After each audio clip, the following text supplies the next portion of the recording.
A very warm welcome and hello to my viewers.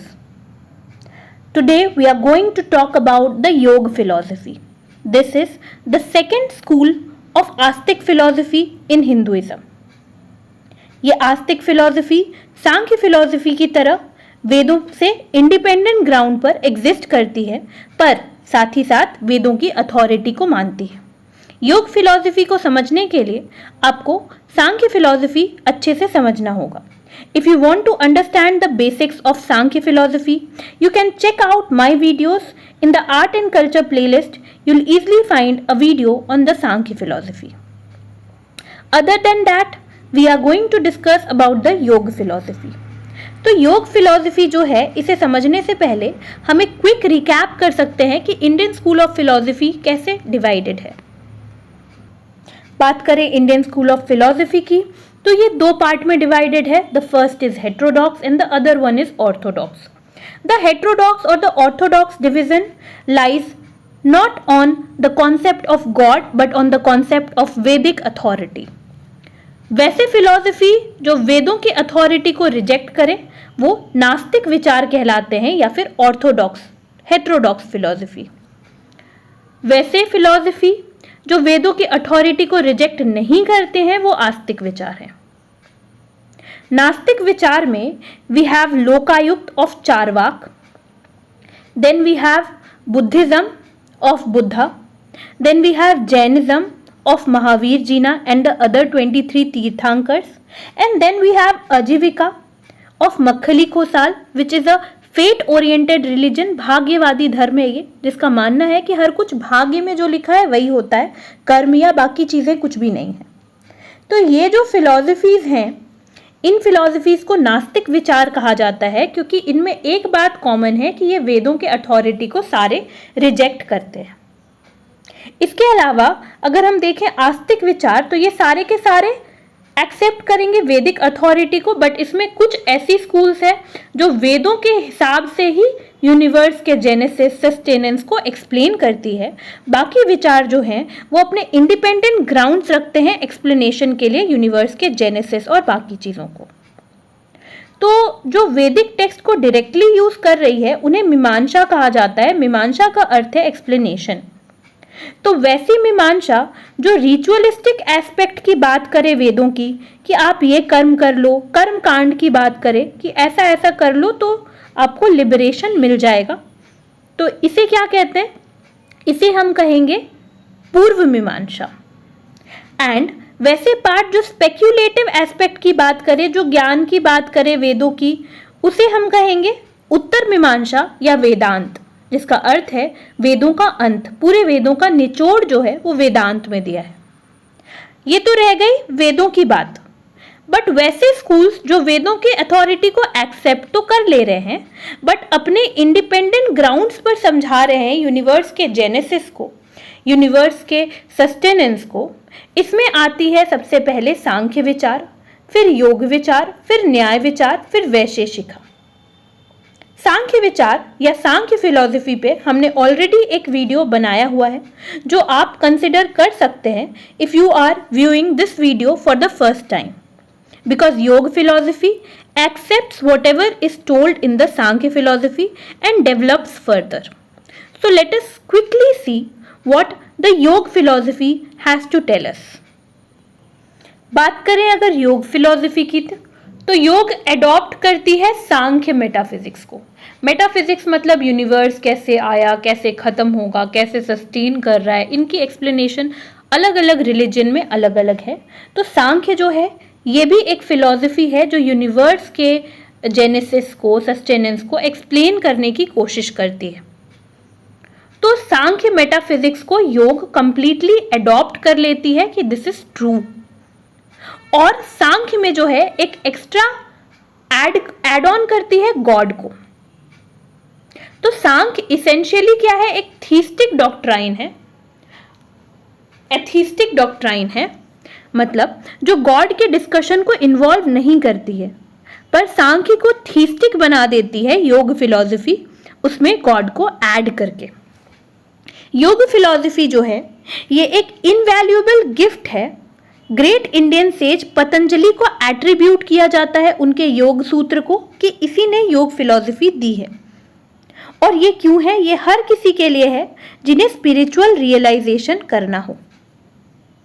योग philosophy is a great aid to those of the spirit as an independent principle free from all limitations of the body, the senses and the mind। तो योग philosophy की मदद से हम समझ सकते हैं कि हम जो है, हमारा जो इंडिविजुअल सोल है वो फ्री है बॉडी से, सेंसेस से और माइंड से। इस चीज को हम रियलाइज कर सकते हैं। बट ये समझने से पहले हमें समझना होगा सांख्य फिलॉसफी को, क्योंकि योग और सांख्य की मेटाफिजिक्स सिमिलर है।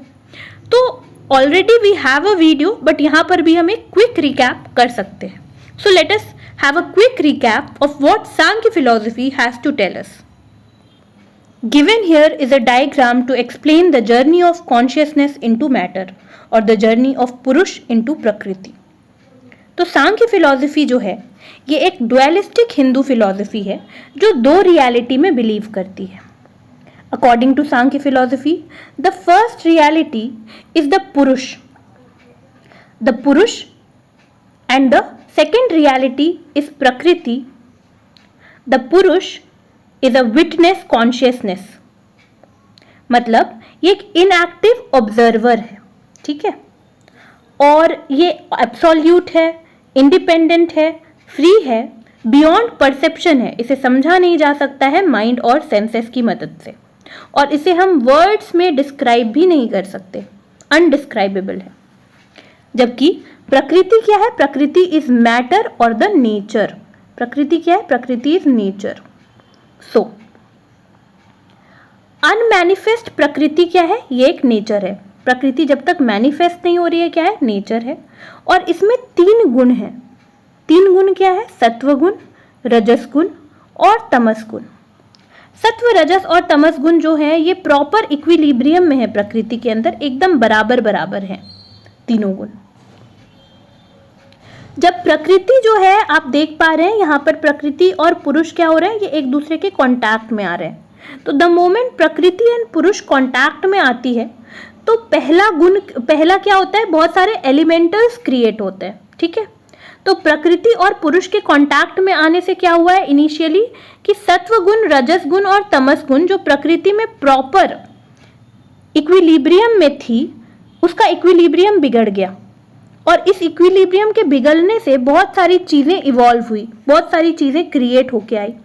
सबसे पहली चीज जो प्रकृति और पुरुष के संगम से बन के निकली है वो है बुद्धि या फिर माहद। आफ्टर द बुद्धि और महत सेकेंड चीज बन के आती है, दैट इज अहंकार। तो पहली बुद्धि बन के आई, फिर बुद्धि से उत्पन्न हुआ अहंकार। अहंकार के बाद तीसरी चीज जो बन के आई है वो है माइंड। माइंड के बाद बन के आई सेंस ऑर्गन या फिर सेंस फैकल्टी। सेंस फैकल्टी में आपके पास क्या है? ईयर, आई, नोज, टंग, स्किन। तो ये 5 जो है ये सेंस फैकल्टी है। तो 4, 5, 6, 7, 8, 9 तक। सेंस फैकल्टी के बाद जो है आपके पास 5 एक्शन फैकल्टी हैं, जो कि क्या है? जो कि आपके पास क्या है? आप एक्शन कैसे कॉज कर सकते हो? तो you can cause action through hands, that is grasping. ये एक एक्शन है जो आप हाथों से क्रिएट कर पा रहे हो। फिर you can cause action through your legs, that is walking. तो ये नेक्स्ट एक्शन फैकल्टी हो गई। Then you can cause action through your anus, that is elimination. Then you can cause action through your reproductive organs, that is procreation, this is also an action. Then you can cause action through your mouth through speaking. तो ये क्या हो गया? ये आपके और elementals हो गए। ये सारे के सारे एलिमेंटल्स में जो सेंसरी कंटेंट है दैट आर कॉल्ड तन्मात्रास, ठीक है। जिससे क्या होता है? जिससे 5 ग्रॉस एलिमेंट्स से जो है आपके सेंसरी चीजें बनी हुई है। ये 5 ग्रॉस एलिमेंट्स क्या हैं? अर्थ, वाटर, फायर, एयर और स्पेस। और इस वजह से क्या होता है? आपकी सेंसरी एक्सपीरियंसेस होती है। आपके सेंसरी एक्सपीरियंसेस को आप मैनिफेस्ट कर पाते हैं और कॉग्निशन डेवलप होता है। जीव जो है जो कि पुरुष है, वो बॉन्ड हो गया है प्रकृति से। ह्यूमन एक्सपीरियंस क्या है कि हम पुरुष भी हैं और प्रकृति भी हैं, क्योंकि हम कॉन्शियस भी हैं अलग अलग चीज़ों को लेकर के, बट प्रकृति भी हैं क्योंकि हम मटेरियल चीज़ों से भी क्या है, अटैच्ड हैं। तो हमें करना क्या है, पुरुष को प्रकृति से लिबरेट करना है। और जैसे ही पुरुष प्रकृति से लिबरेट हो जाएगा तो क्या हो जाएगा, प्रकृति जो है वो अपने प्राइमोर्डियल स्टेट में, मतलब ये जो तीनों गुण हैं सत्व, रजस और तमस, ये अपने एग्जैक्ट इक्विलिब्रियम में आ जाएगी जैसी इनिशियली थी। तो सांख्य फिलॉसफी जो है ये क्या मानती है, ये 6 प्रमाण को मानती है, 3 of 6 pramana, as the only reliable means of gaining knowledge as yoga does. तो ये 3 चीज़ों को बताती है कि 3 चीज़ों से आपको नॉलेज हो सकता है, और ये 3 चीज़ों के नॉलेज से आप क्या कर सकते हैं, आप सत्व गुण को बढ़ा सकते हैं, मतलब आप अपने सेंसेस पर अपने कंट्रोल को बढ़ा सकते हैं। और एक बार जब अपने सेंसेस पर आप अपने कंट्रोल को बढ़ा लेंगे तो तमस गुण क्या हो जाएगा, डाउन हो जाएगा, मतलब आपके सेंसेस का आप पर कंट्रोल कम हो जाएगा।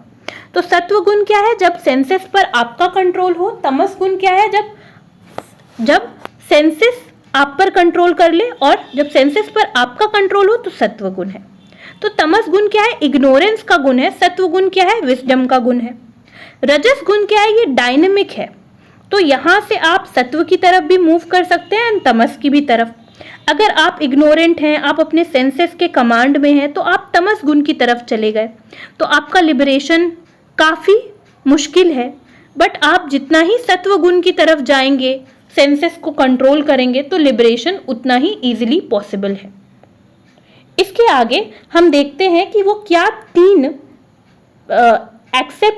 सांख्य जो है वो क्या 3 प्रूफ्स को एक्सेप्ट करती है, कि कैसे 3 प्रूफ से आप सही नॉलेज गेन करके पुरुष को जो है वो प्रकृति से मुक्त कर सकते हैं।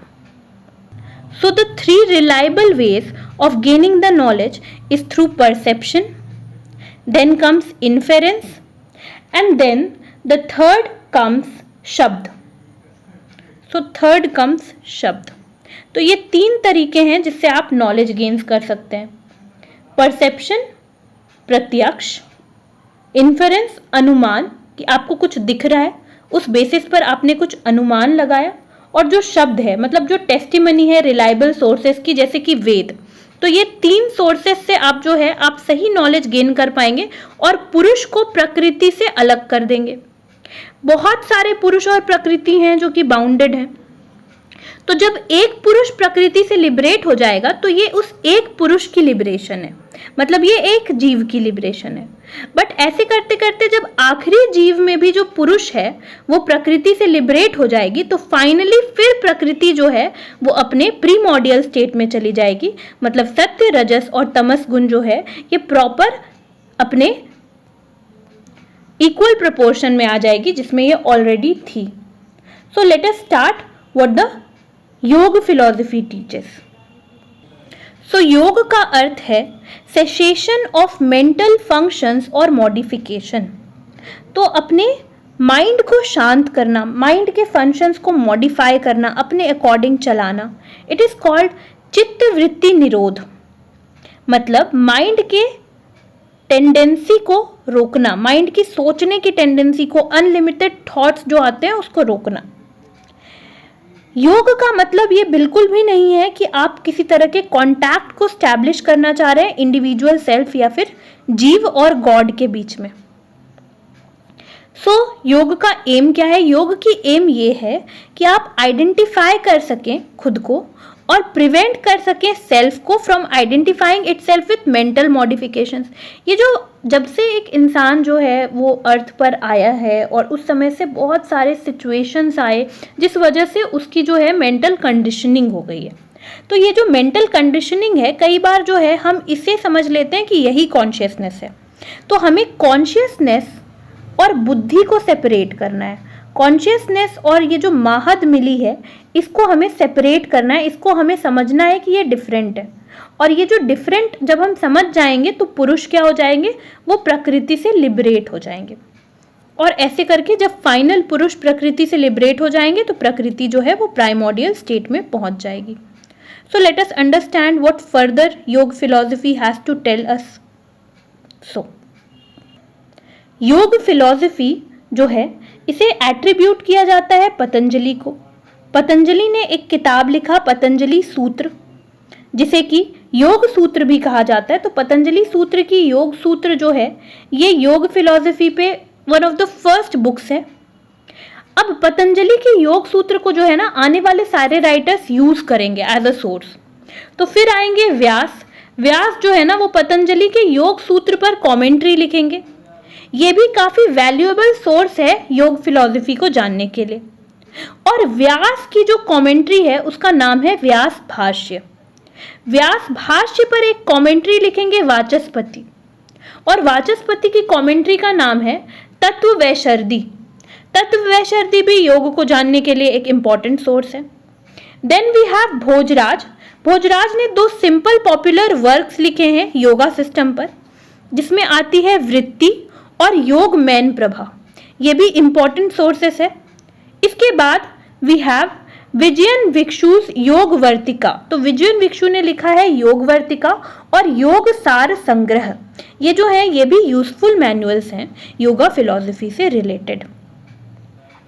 सो योग was another ancient system of thought and practice apart from Sankhya philosophy. योग सूत्र जो है इसे एट्रीब्यूट किया जाता है पतंजलि को। योग सूत्र जो है वो एक मैनुअल है योगिक प्रैक्टिस के ऊपर। ये 8 स्टेजेस की बात करती है योगा में, जिसमें कि पहले 5 स्टेज जो हैं वो बॉडी को ट्रेन करने से डील करते हैं और बाकी के 5 जो है वो खुद को परफेक्ट बनाने से डील करते हैं। और इन दोनों बॉडी को ट्रेन करना और खुद को परफेक्ट बनाने के बाद जो है हमारे पास क्या हो जाता है, हमारे पास सिद्धियां आ जाती है। सिद्धि यानी कि साइंस ऑफ सक्सेस। तो योग सूत्र जो है वो इनिशियली ही बता देती है कि उसकी एम क्या है। एम है cessation of activities of mind. Mind के एक्टिविटीज को रोकना। ये एक्टिविटीज जो है इसमें वैलिड कॉग्निशन भी हो सकती है, कुछ मिसकंसेप्शन भी हो सकती है, किसी कॉन्सेप्चुअलाइजेशन भी हो सकती है, स्लीप भी हो सकती है या मेमोरी भी हो सकती है। इन सब को रोकना, यही है योग सूत्र की एम। एम क्या है कि इन सब को रोकने के बाद जो है हम फोकस कर पाएंगे माइंड पे। माइंड को किधर फोकस कर पाएंगे कि माइंड जो है वो अचीव कर ले कंप्लीट ट्रैंक्विलिटी एंड कंट्रोल। मतलब माइंड जो है वो एक बहुत ही पीसफुल और कंट्रोल्ड स्टेज में चले जाए। और ऐसे में क्या होगा, ऐसे में जो है हायर सेल्फ की रियलाइजेशन होगी। मतलब माइंड को हम प्रॉपर डिफरेंशिएट करेंगे बुद्धि को पुरुष से, और जैसे ही पुरुष को बुद्धि से डिफरेंशिएट कर दिया तो हम क्या हो जाएंगे, हम प्रकृति से लिबरेट हो जाएंगे। पतंजलि की जो योग सूत्र है ये 8 लिम्स की बात करती है। 8 fold path leading to balanced and purposeful life by moral principle. तो ये जो 8 लिम्स है, ये सारी की सारी लिम्स जो है ये रेफर करती है, ये हमें बताती है कि कैसे हम जो है एक मीनिंगफुल और पर्पसफुल लाइफ को जी सकते हैं। तो अकॉर्डिंग टू पतंजलि's योग सूत्र 8 फोल्ड पाथ है जिससे लिबरेशन हो सकती है। इसी को अष्टांग योग सिस्टम भी कहा जाता है। अष्टांग का अर्थ है, अष्ट का मतलब होता है 8 और आंग का मतलब होता है लिम्ब, तो 8 limbs. But how does one go about attaining this freedom through yoga? इसे हम जरा समझें। तो योगा का मतलब क्या है कि हम लोग कनेक्ट कर सकें। योगा का अर्थ क्या है, मीन्स टू कनेक्ट, यूनाइट और yoga. The thing we look to connect to is true self. हम ना पुरुष से कनेक्ट करने के लिए ये 8 लिम्स को फॉलो करते हैं। तो these 8 limbs are like yama. The first limb is yama. यम का मतलब है रेस्ट्रेन, मॉरल डिसिप्लिन और मॉरल वाउस। तो आपको क्या करना है, एथिकल प्रिंसिपल्स को फॉलो करना है। ये सबसे पहला काम है जो आपको लिबरेशन की तरफ हेल्प करेगा। तो इसमें क्या करना है, non violence, truthfulness, non stealing, moderation and non positiveness. तो क्या करना है हमें, आप देखेंगे ये काफी सिमिलर है जैनिज्म एंड बुद्धिज्म के कॉन्सेप्ट से। तो नॉन वायलेंस मतलब अहिंसा, ट्रुथफुलनेस सत्य, नॉन स्टीलिंग अस्तेय, नॉन पॉजिटिवनेस अपरिग्रह। ये चारों जो है वो जैनिज्म के टिनेंट्स हैं। 5 महाव्रत में 4 महाव्रत हैं ये। और मॉडरेशन जो है दैट इज मध्यम मार्ग, मॉडरेटली चीज़ों को करो। तो ये क्या है, ये बुद्धिज्म का पाथ है। इसके अलावा द नेक्स्ट इज यम के बाद नियम।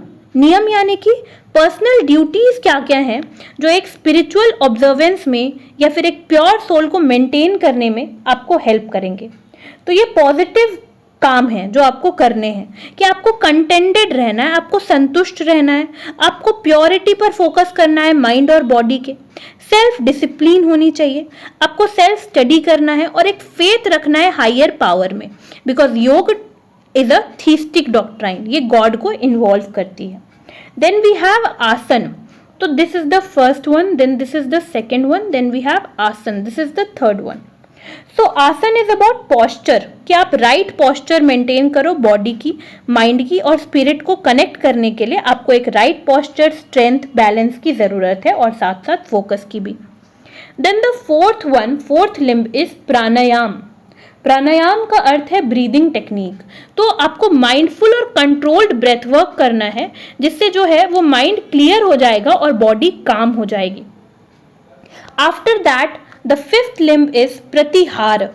प्रतिहार इज सेंस विड्रॉल। आपको क्या करना है, आपको सेंस विड्रॉल करना है, आपको दूसरी चीज़ों से, एक्सटर्नल चीज़ों से जो है वो क्या करना है, कॉन्शियसली खुद को विड्रॉ करना है, बाहरी दुनिया से थोड़ा सा कट ऑफ करना है, ताकि आप इंट्रोस्पेक्ट कर सकें, अंदर की तरफ ध्यान दे सकें। ये जो पहले 5 लिम्स हैं, इससे क्या होता है, इससे हम जो है ये बॉडी को कंट्रोल करते हैं, माइंड को कंट्रोल करते हैं, और बाकी जो 3 लिम्स हैं ये खुद के परफेक्शन के लिए है, self perfection. So that is धारणा या फिर फोकस्ड कॉन्सेंट्रेशन। ठीक है, कि आप जो है आप डिसिप्लिन करें अपने माइंड को, अपने थॉट्स को ऑब्जर्व करें ऑब्जेक्टिवली, जैसे हम दूसरों को ऑब्जर्व करते हैं ना कि ये क्या कर रहा है, तो आप अपने थॉट्स को भी वैसे ही ऑब्जर्व करो। और जब आप ऑब्जर्व करने लगोगे ना थॉट्स को बार बार, तो आपकी जो थिंकिंग प्रोसेस है ये स्लो डाउन हो जाएगी। देन कम्स ध्यान या फिर मेडिटेटिव एब्जॉर्प्शन। इसका मतलब है uninterrupted flow of continuous concentration. जब हम मेडिटेशन में खुद को इतना एब्जॉर्ब कर लें कि हम जो है लंबे लंबे आवर्स तक क्या कर सकते हैं, खुद को कॉन्सेंट्रेट रख सकें कंटिन्यूअसली, बिना इंटरप्शंस के। And the last stage is समाधि। द 8th लिम्ब इज समाधि। तो समाधि का क्या अर्थ है, समाधि का मतलब है ब्लिस या फिर एनलाइटनमेंट। तो ब्लिस या एनलाइटनमेंट मतलब अचीवमेंट ऑफ अ स्टेट, एक ऐसे स्टेट को आप अचीव कर लें जिसमें क्या हो जाता है, जिसमें आप ब्लिस को फील करें, जिसमें आप खुश हो जाएं और आप क्या फील करें, पीस फील करें। आपको जो है लाइफ वैसी दिख रही है जैसी वो है, seeing life and reality for what it is. ये क्या है, यही है समाधि। तो हम लोग जो है, हम लोग में से बहुत सारे लोगों को लगता है कि समाधि जो है वो ब्लिस और एनलाइटनमेंट है, और ये फाइनल स्टेप है जर्नी ऑफ पतंजलि के योग सूत्र की, ये हमें ऑलरेडी पता है। After we have reorganised our relationships with the outside world, बाकी के 7 लिम्ब को फॉलो करके जब हम आउटसाइड वर्ल्ड के साथ अपने रिलेशनशिप्स को रीऑर्गेनाइज कर लें, तब हम क्या कर सकते हैं, और अपने इनर वर्ल्ड के साथ रीऑर्गेनाइज कर लें, तो हम क्या करेंगे, हम ऑफ कोर्स ब्लिस की स्टेट में पहुंच जाएंगे, क्योंकि हमने प्रॉपरली ऑर्गेनाइज कर लिया आउटर और इनर वर्ल्ड के साथ अपने रिलेशन को। When we look at the word samadhi though, we find out that enlightenment or realization does not refer to floating away on a cloud in a state of happiness and ecstasy, है ना, कि ऐसा नहीं है कि आप खुशियों के बादलों पर हो और आप उस पर आप ना 7वें बादल पे हो, आप वहाँ इंजॉय कर रहे हो, ऐसा नहीं है। समाधि का क्या मतलब है, तो समाधि को अगर हम 2 पार्ट में तोड़ने की कोशिश करें तो व्हाट इज दिस इज समा एंड अधि। तो समा का अर्थ क्या है, समा मतलब सेम, इक्वल, एंड धी मीन्स व्हाट, देखना। धी का मतलब है देखना, तो समा मतलब इक्वल और धी का मतलब है देखना। इसका मतलब रियलाइजेशन। इट्स बिकॉज रीचिंग समाधि इज नॉट अबाउट एस्केपिज्म। समाधि पर पहुंचना एस्केप करना नहीं है ना, कि आप कोई क्लाउड पर जॉयसली फ्लोट कर रहे हो, ऐसा नहीं है। समाधि का मतलब है ability to see equally and without disturbance from the mind, without our experience being conditioned by likes, dislikes और हैबिट्स। जब आप हर चीज को इक्वली देखो, एक नजर से देखो, तो ये क्या हो जाता है, यही समाधि है। ठीक है, कि आप जो है बिना किसी जज के, बिना किसी नीड के, एक जजमेंट के, या बिना किसी अटैचमेंट के एक पर्टिकुलर एस्पेक्ट से आप किसी चीज को देखो, तो दैट इज समाधि। And this is the final stage, this is the 8th limb. तो ये 8 लिम्ब को प्रैक्टिस करके एक पुरुष जो प्रकृति में बॉन्डेड है, वो क्या हो सकता है, वो रिलीज हो सकता है प्रकृति से। तो जब पुरुष और प्रकृति ऐसे करके रिलीज होते जाएंगे और धीरे धीरे सारे पुरुष जब प्रकृति से लिबरेट हो गए तो क्या हो गई, प्रकृति जो है अपने प्राइमोडियल स्टेट में पहुंच गई, मतलब सत्व, रजस और तमस गुण जो है वो इक्वली डिस्ट्रीब्यूट हो गया. So this is all about the योग philosophy. I hope you enjoyed and you learned something interesting. Thank you so much for watching. Keep supporting and keep watching.